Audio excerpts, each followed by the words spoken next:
Good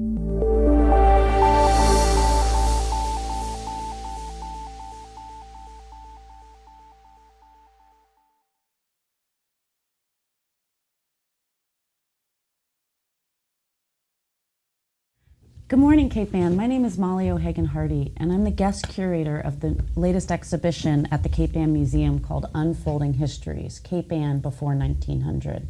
I'm here today to talk about the making of the exhibition and some of the stories that we uncovered in its curation. I'm joined by a few of my friends whom I met during this journey. So if you could please introduce yourselves. I'm Jim Witham. I'm the curator at the Essex Shipbuilding Museum. So I started out in 1976 getting ready for the bicentennial. So I've been with the museum actually starting then. Stepped away for a while and I came back about 2 years ago and was still getting things together for this exhibit. So it's been kind of a learning curve for me. Great. Beth? I'm Beth Welin. I am the director at Manchester Historical Museum. And we were able to provide a few stories and items for this exhibit. It was kind of fun to learn these things that I didn't know was in our collection. So, Great. Yeah. And I'm Holly Clay. I'm the secretary of the Annisquam Historical Society. And we too have delved under the dusty surface and come up with some real gems, which is, I think, one of the lessons you learn in doing this kind of an exhibition is that you find gems where you didn't know they existed, and a lot of wonderful stories emerge. Yeah, great, and we're going to take some time this morning to hear some of those stories from you all. Let me just say a few words about what the impetus for the exhibition was. I am a scholar who is from the Cape Ann area. My grandmother was very involved in the museum, and my mother grew up in Gloucester. And I, about 5 years ago, moved back to Worcester, Massachusetts to work at the American Antiquarian Society. And in some of my own scholarly work, I started to peek into the collections at City Hall and at Cape Ann Museum it started with. And I saw not only amazing things that answered the questions that I was asking, but also just incredible materials that I did not know were there. Someone who had just recently received a PhD in archival studies, I did not know that the area had such rich collections in its midst. And the more digging I did, the more I found, with an abundance of materials from as far back as the 17th century, which is truly remarkable. And so I started thinking and plotting, and I proposed to the Cape Ann Museum this archival exhibition. In my many decades of paying attention to what's been going on at the Cape Ann Museum, I couldn't remember a time of an archival exhibition, and so I felt like it was time. I also felt that there was a great need for preservation of these materials. It's remarkable that they're in as good a shape as they are, given that it's mainly volunteer, not exclusively, but mainly volunteer labor that has maintained them, and that gives this area a lot to be proud of. But as we think about priorities, it's really important that these materials be preserved in a way that's both going to keep the material existing for a long time, as well as thinking about digital preservation. And so I felt that instead of getting involved in local politics, that I'd prefer to sort of showcase the materials in an exhibition. And the other thing that was really sort of important to me as we start to think about the 400th anniversary of the European settlers in Cape Ann is to think of it not just as a celebration, but as a moment for reflection, right? Definitely. That in some ways, it started a whole world here, but in other ways, it ended a world here. And so that we need to be mindful of the many different stories that make up the land in which we inhabit. And so it felt like there was a real urgency in that sense to sort of start to get these stories surfacing. From the get-go, I realized it had to be a collaborative production. My name is on the exhibition as the guest curator, but I like to think of myself as standing in for a great effort. This work started with meetings with 10 to 15 people who were involved with the Cape Ann archives in various capacities, some of whom are with me today to talk about this. And I really just wanted to get a sense from folks what they thought was important in their collections. Some of these collections have finding aids, some do not. Very few of them are searchable online in any way. So before I started to go to each place, I just wanted to talk to, as I say, the mainly volunteer forces that were out sort of in the field, in the midst of these collections, and really knew what could be there. I set up a Google form that people could fill out to sort of contribute their ideas, and over 100 forms were filled out, and so then that sort of was helpful to me to start when I went to the various collections to sort of start to know what to look for and what to ask for and who could be helpful. So it really was very much a collaborative effort. I spent about 3 years of nights and weekends. As I say, my full-time job is in Worcester, but I loved this work and I kept being inspired by the stories that I was hearing. The collaborative work also helped us to organize the themes of the exhibition, which was really, in some ways it just felt like, oh my gosh, there's so much here. And so from the start, I sort of knew that we had to kind of have some containers. And they were very much sort of dialogical at the beginning, in the sense that, I sort of thought that these were going to be the containers, and then, we had to revamp them to some extent. But the 10 that remain, I think, we're all, quite proud of. They include Native American history, religion, education, African American history, literary imagination, charity and welfare, women's history, temperance, wartime, and transportation. And each one of these themes has an essay on it in the exhibition catalog, which is what I've been referring to. And these are for sale at the Cape Ann Museum, as well as soon at the in Annisquam. At the Exchange in Annisquam. At the Exchange in Annisquam. Thanks, Holly. And hopefully at a few other spots in the area as well. But before I start gassing on for too long here, I'd like to turn to my friends here and ask them to talk a little bit about some of their favorite materials from their collections. I'll just say that there were 9 collections in total that are represented in the exhibition. And so we'll start with Jim, who's here from the Essex Shipbuilding Museum. The document that I found personally very interesting is a letter from David Choate, who was a teacher in Essex. In fact, he taught in the schoolhouse where our archives are.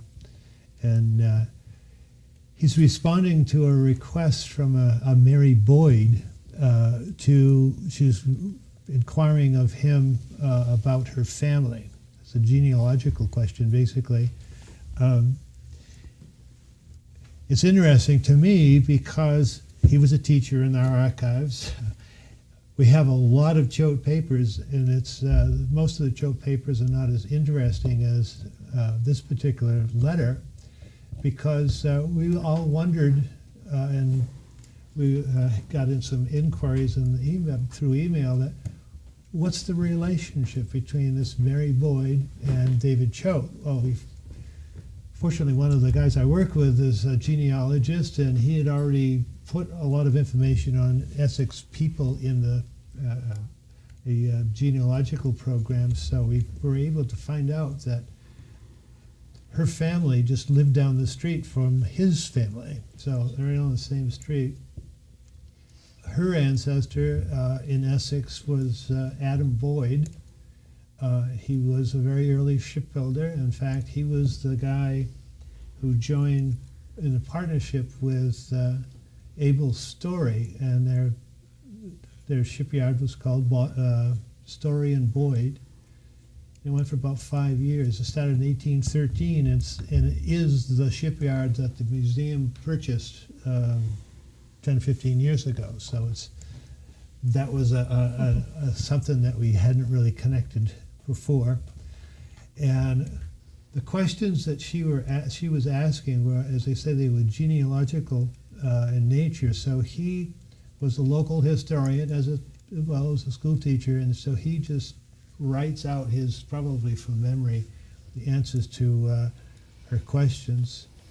The thing that was really interesting to me about this is I grew up in New Hampshire, and moved to Essex in 1969. And I had no idea that I had any relations that were connected with Essex, but I found about a year and a half ago that one of my ancestors, a great-grandfather, was one of the original settlers of Chivacco, which became Essex in 1819, and found that through him, through John Perkins, I'm related to Adam Boyd. I was his, and so Mary is my sixth cousin. So that really puts a personal note to it. And I've been finding a lot of other personal notes. I'm related to the Burnhams, which is the family that Mary was asking David Choate about. Another family that are original settlers of the town. We're very fortunate to have thousands of genealogical documents in our files, and we're just starting to scratch the surface because our main focus is shipbuilding. So we've got that pretty much in order, and now I'm starting to, because I'm interested in genealogy, I'm starting to get that organized, and hopefully we can get a lot of it online in the next couple of years. One of the reasons that the letter was of particular interest to the exhibition and the theme where it appears is Native American life, is Native American history, is that Burnham, what Choate tells Mary Boyd is that Burnham, along with two other men who fought in the Pequod War, this would be the mid-17th century, was given, I think it was 3 acres of land for his service in the war. And so, again, this myth that there was no Native American life in Cape Ann when the Dorchester Company arrived in 1623. There are many ways to sort of debunk that myth, and one of them is to look at the ways in which the people of the residents of Cape Ann, of Chivacco in this case, were deeply involved in the fight to eradicate Native American life in the area. And so, the fact that Mary Boyd was interested in this and that David Choate was able to tell her this as early as, I think it was 1823 is the letter, made it of particular interest to us in terms of that theme. Speaking of the presence of Native American life, Beth, would you talk a little bit about some of the things from Manchester that are featured in the exhibition? Well, probably the items that tell the biggest story of Native Americans in Manchester are the John Lee Diaries. And as you have in your catalog, the quotes, and he's mentioning that groups used to come, usually in the summer. The coastline was the summer home for our Native Americans in this area, and even up through the 1800s, they were still coming. But at that point, it became more of a novelty, like the circus had come to town. And John Lee's diaries mention, people are going down to see the encampments and to see them weaving the baskets. There is a possible folklore story, maybe urban myth story in Manchester about a Native American giving a demonstration of his skill with bows and arrows and being challenged, can you hit the rooster weather vane on the Manchester First Parish Church? And he did, and apparently the dent is still there. Now, whether that dent is the actual story or not, but it's a fun story, but it does help collaborate, yes, in people's memories. They do remember when the Native Americans still were coming to town and visiting. And so he has some interesting stories of going down, and not just in one spot. He mentions Black Cove, which we assume is Black Beach, and then Norton's Point, which of course is now all mansions, but those are the areas that are mentioned specifically as being encampments. That's great, yeah, and I was able to find at the American Antiquarian Society a diary of a young man who was a store clerk in Gloucester at the same period, and he talks about going to Manchester to see the Native Americans on the beach. So this idea too, that sort of like we have various accounts of the same sort of moments is really exciting when you find those in the archives. And just this past week, I heard one of my archivists, we are almost all volunteer run, and they have some wonderful dedicated archivists, but she was just mentioning that they think there's possibly some Native American burial remains on the town common area. Wow. So It's not something that we've proven yet. Yeah, yeah, absolutely. And we do have also on display from the Annisquam some of the Native American artifacts that were given to the Annisquam Historical Society in the mid-20th century by a man named S. Foster Damon, who was deeply sort of interested in uncovering some of this. He was also a great... He was a scholar. He was a scholar and a bibliographer, so someone very dear to my heart. Right. But I just wanted to mention that if Native American life on Cape Ann is of interest to anyone in the audience, on April 21st, we're going to have some real experts at the Cape Ann Museum speaking about it. Chief Tony of the Nipmuc Nation will be here. She lives out in Grafton, Massachusetts, and she'll be in conversation with Mary Ellen LaBianca, who's very much our local expert on Native American life on Cape Ann, and was extremely helpful in co-authored that essay with me.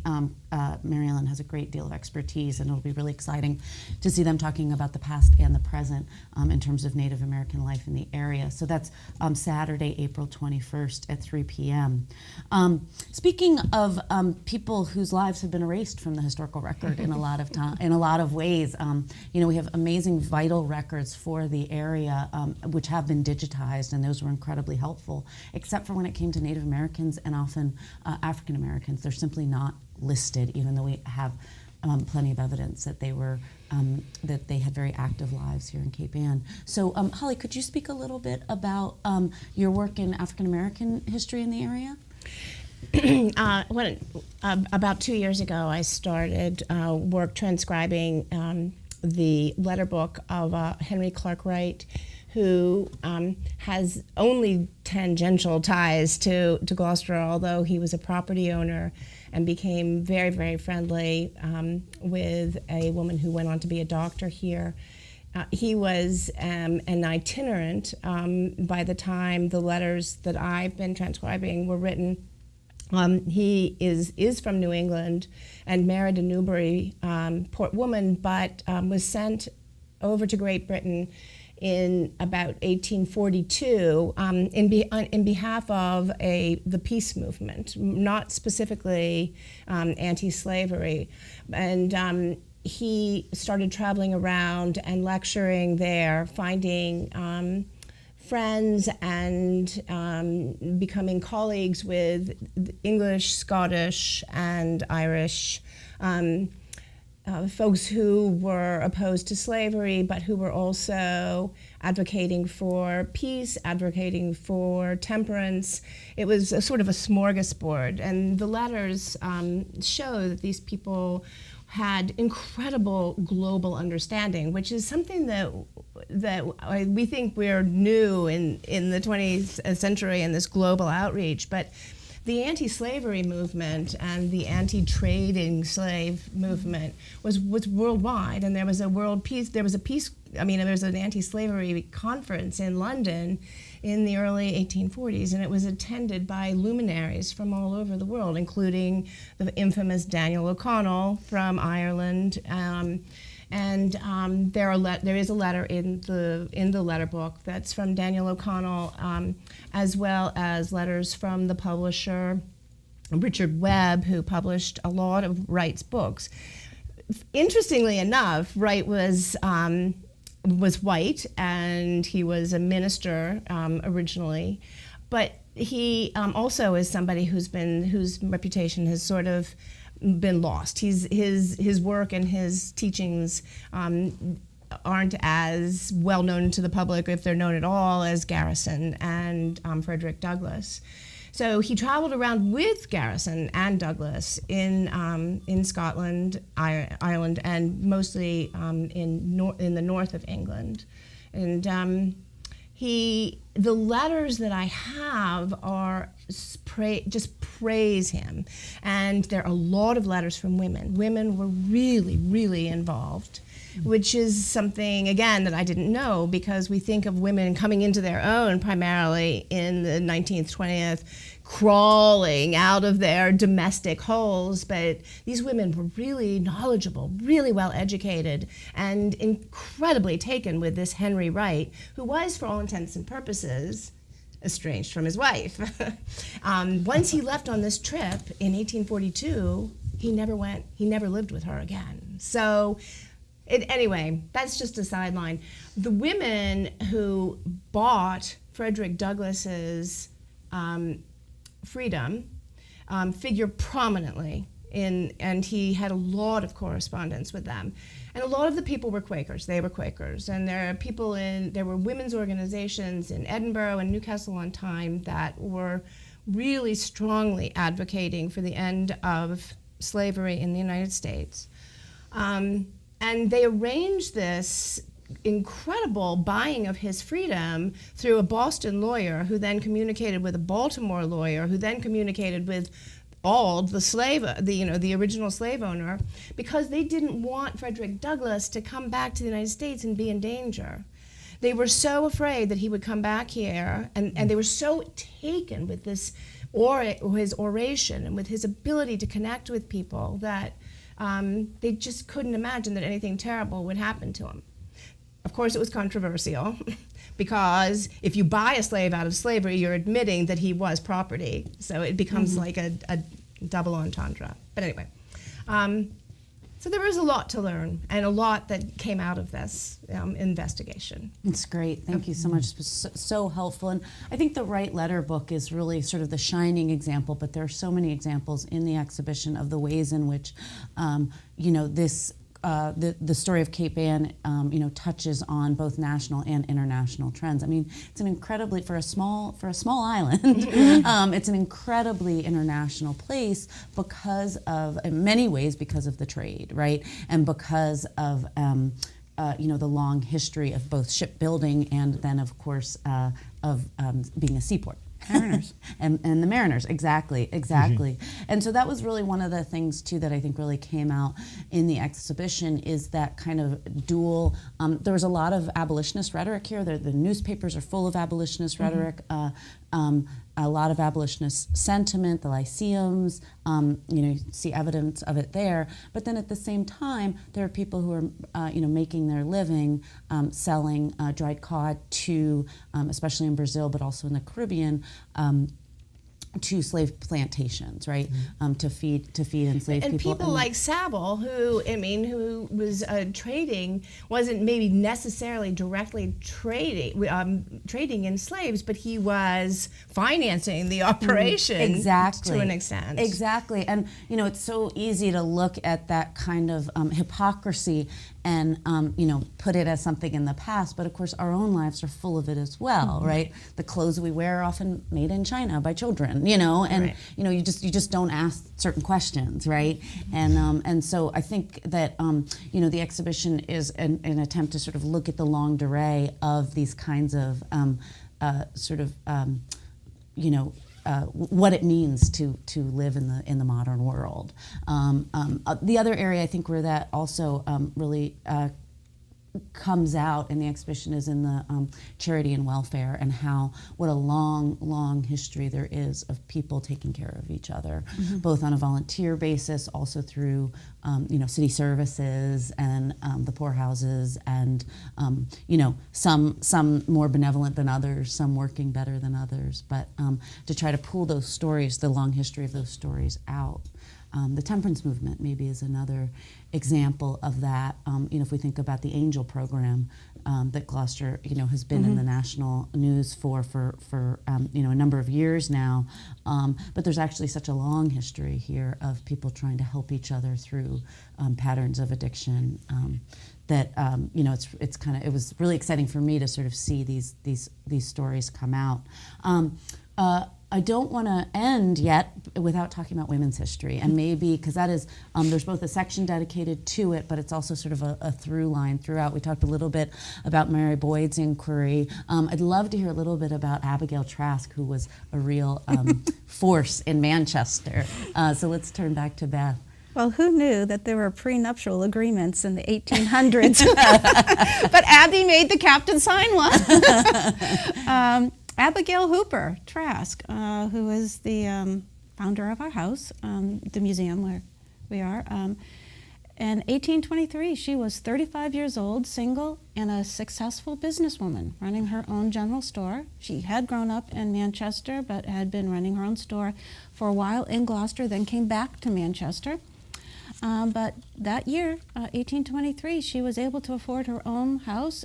She bought a pre-existing house and was having it renovated, but then she got an offer of marriage with Captain Richard Tink at the time. He later changes his name to the family name to Trask. Family folklore is at her insistence. She wasn't liking the name. But another thing about Abby that we love. But she knew that if she got married, her brand new house that she had just spent all these years saving up for would legally become his. So she made him sign a legal agreement that it stayed in her name. And it did get passed down through her son. The captain had 2 children from a previous marriage. His first wife had died. And Abby raised those 2 children, plus her own. And they had a number of other children come in the house.